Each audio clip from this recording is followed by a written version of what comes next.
స్వాగతం, సుస్వాగతం గాయత్రి జ్యోతిష్ కేంద్రానికి. నేను మీ వంశీ ఆస్ట్రో. శ్రీ వాల్మీకి విరచిత శ్రీమద్ రామాయణం బాలకాండ 64వ సర్గ. దేవేంద్రుడు రంభను చూచి ఇలా అన్నాడు: ఓ రంభ, విశ్వామిత్రుడు ఘోర తపస్సు చేస్తున్నాడు. నీవు నీ అదరందాలతో అతనిని వశపరుచుకొని అతని తపస్సును భగ్నం చేయాలి. ఇది దేవతా కార్యము, నీవు చేయాలి, తప్పదు అని అన్నాడు. ఆ మాటలు విన్న రంభ చేతులు జోడించి ఇలా పలికింది: ఓ దేవేంద్ర, నీ మాటలు మాకు శిరోధార్యము. కానీ ఆ విశ్వామిత్రుడు మహాకోపిష్టి. నా చేష్టలకు ఆయన నన్ను కోపంతో శపించగలడు. నాకు చాలా భయంగా ఉంది. తరువాత మీ ఇష్టం అని చెప్పింది. దానికి దేవేంద్రుడు ఇలా అన్నాడు: రంభ, నీకేం భయం లేదు. నేను, మన్మధుడు, కోకిలల రూపంలో నీ పక్కనే ఉంటాము. సమయానికి వచ్చి ఆదుకుంటాము. నీవేం భయపడవలసిన పని లేదు. నీ హావభావ విలాసములతో విశ్వామిత్రుడిని మత్తెక్కించు, నా మాట మన్నించు అని అన్నాడు.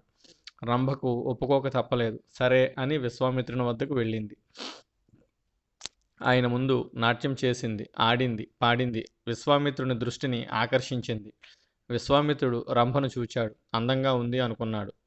ఇంతలో విశ్వామిత్రునికి ఒక సందేహం కలిగింది. ఇది అంతా ఆ దేవేంద్రుని కుతంత్రము కాదు కదా అని అనుమానపడ్డాడు. రంభను శపించాడు.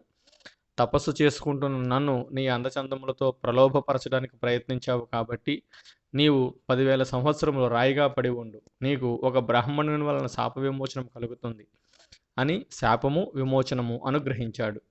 వెంటనే రంభ రాతిబండగా మారిపోయింది. ఇది చూచి దేవేంద్రుడు, మన్మధుడు పారిపోయారు. తరువాత విశ్వామిత్రుడు చాలా పశ్చాత్తాపపడ్డాడు. అయ్యో, అనవసరంగా రంభ మీద కోపించాను, శపించాను. నా తపస్సును వృధా చేసుకున్నాను.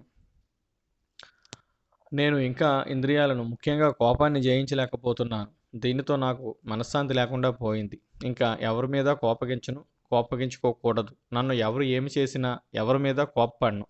ఇంద్రియములను జయించి తపస్సు చేస్తాను. నాకు బ్రహ్మణ్యము సిద్ధించే వరకు ఘోర తపస్సు చేస్తాను అని కఠోరంగా నిర్ణయించుకున్నాడు విశ్వామిత్రుడు.